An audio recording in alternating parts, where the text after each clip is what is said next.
So Joan, it's really delightful to get to connect with you again, and here we are.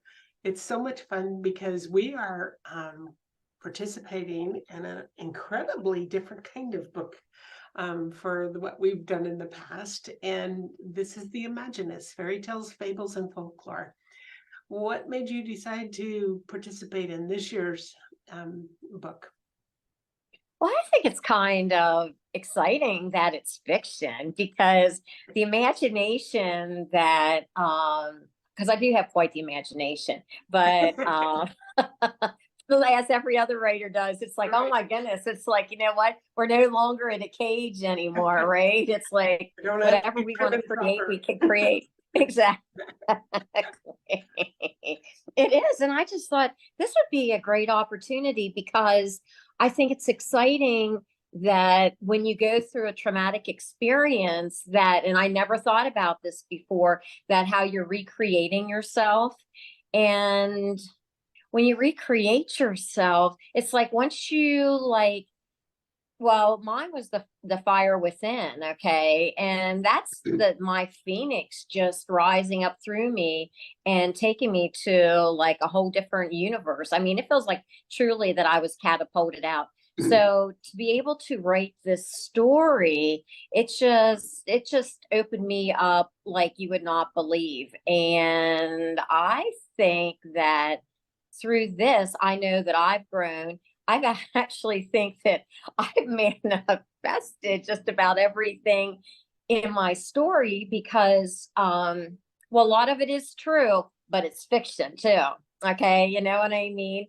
But with that, it's amazing how when you put it out there, what you get back and how things do start to manifest. So I've been like just tickled with this experience so far. I don't know where it's going, but you know what? Count me in. It's so fun. And I love your quote. You said, a heart filled with love is like a phoenix. No cage can imprison. Right. That's beautiful. Right. It is beautiful because it's the absolute truth. And I mean, when I came across that, those are such true words for me. I mean, it's short and simple, and it just says what I feel. Because you can't be caged in. You just can't. You know, your emotions. You're meant to feel things. You're meant to elevate from certain things that happen to you in your life. So yeah. Right. And so does your the star of this story, does the star have a name? Haragara. Okay, is her name. And Haragara, I thought it was interesting because when Sharyn told me, she's like, well, Joan, she says, you know, you got to come up with your character. And it's like, who are you? And, you know, where'd you come from?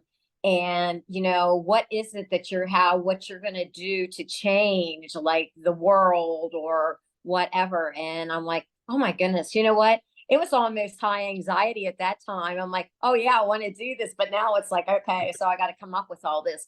But Haragara, who she is, she was actually I thought that maybe I might have like bit off more than I can chew in her name and what it stands for, because Hera was actually the goddess of the universe, and Gaia, which I call her Gara, okay, because it's millions and millions of years ago, okay, that and she was the empress of the earth. So I thought, well, I want those two superpowers.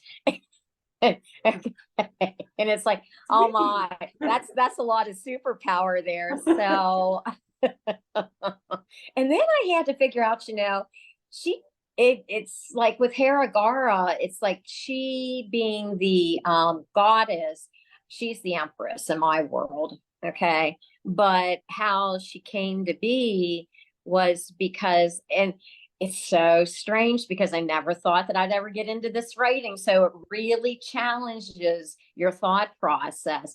So I'm like, well, and yeah. And Sharyn said, Joan, just meditate on it. Okay. Just meditate. And what I did, I'm like, I have like these angel cards. And I had pulled my angel cards out. So that gave me like my superpowers and where I wanted to start and where my energy was going to come from. Okay. Because they're coming from my angels. And but anyway, I'm getting off cue here. Um, so anyway, when I had to birth this, I thought, well, now how am I going to do this? So I thought the easiest way is to have like, because I came from the middle of the earth, and there was a sonic boom and it just had awakened me. But in the midst, my husband, which that's who I wrote about in my last book, which we had griffins like tattooed on our arms. And that was always as above, so below. And I thought, well, I definitely have to bring this in somehow with him Right. because they were griffins. Then it's like my griffin had passed, but he told me that he was coming back, and he was coming back as my emperor, my twin soul dragon, God Zeus. So then I had to bring him all into and figure out how I was going to bring him back into this storyline. So it's been like, it has been a journey in my mind to try to come up with this whole story. Kind of explodes the brain, like, Oh, oh, it does explode. It does. It really does. So once you finish this, what did it feel like to have accomplished? Because it's difficult to um, write just a chapter for a book, and it's not a whole book, but it can get really long. Then you have to bring it together and really kind of flow with it. How did it feel for you to accomplish this? Um, it was actually, it came along a lot easier than what anticipated. First, I was like over 2,000 words, and I'm like, I can't do this. So what I did, I was getting like too in depth about certain things. So I just went in there and like knocked out some paragraphs, and then just kind of like I reined it all in here a little bit. Okay. And then I think it came into like some 1,400 words, and I'm like, yeah, I get the gold star. And so, And if, it is. if somebody reads your chapter, which there will be many that read your chapter, but when they pick it up, this book up, and get to your chapter, what do you hope they walk away with? I hope that they walk around knowing that we manifest our own desires of what we perceive, what we put out there is what we're going to manifest in our life. And that actually in this book itself, it's where you connect with your divine masculine and your divine feminine, because that's all within us. Okay, that is when the phoenix rises up through you. It's like you are elevating, and it's an ascension process. And I want people to understand that it's like when you start to ascend, which I know this because I've been doing this all along, that it's like going through these different portals, which to me, they're your chakra system. And as you are opening, as these chakras are opening up, it's like you have your choice, whether if you want to look at the negative aspect, live in the negative of it, okay, and keep spinning. Or do you want to like know what each one of these chakras are about and elevate yourself? And as you elevate your self, it's like almost like it is divine alchemy is what it is, because you're learning how to like balance yourself out, the masculine and the feminine, the yin, the yang, and it's ever changing. It is. And it very much is. And when you read this, it's like it's just not something that's a fairy tale. This is like real stuff, real time stuff. Yes, and I've been in all the chapters are truly that way, and it seems like they're each of these chapters are written from a life experience of somebody that they've really had something that they've had to get over and kind of live through, and the life lessons they learned as a result. But when it all comes together into a fairy tale, there's such life lessons that are being taught here. And it's been fascinating to see how each author just kind of took it a whole different direction, but really representative of who they are. That It is. What I did notice, like going through everything for the last 2 years in my life, and as I change and as I'm ascending, it's like I met different people along the way. Okay. And you're going to find these, and it's like in there. And I just call them my dragons because they're the ones that have taken flight with me, that made me and gave me, like, have just catapulted me more either into like who I'm supposed to be, what I'm supposed to let go of.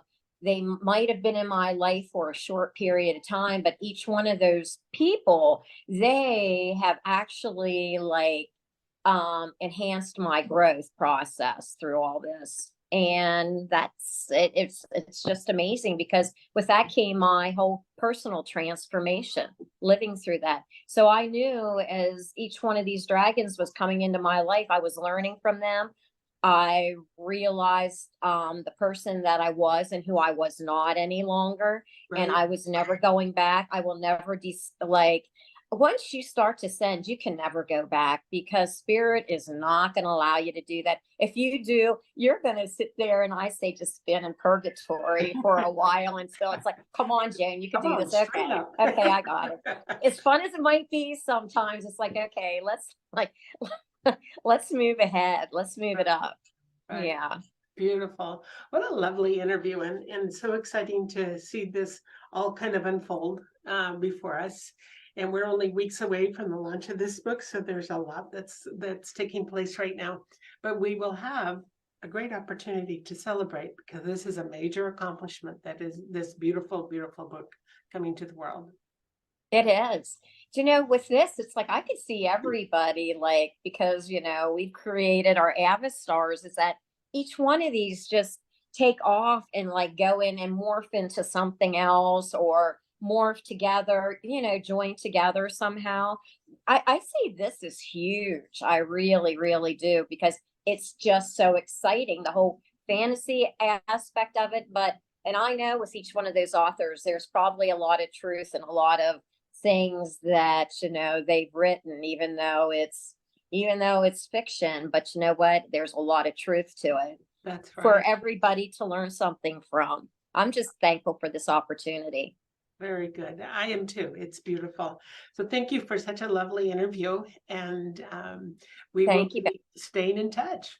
Okay, sounds All right. good. Thank you. Thank you. Bye bye.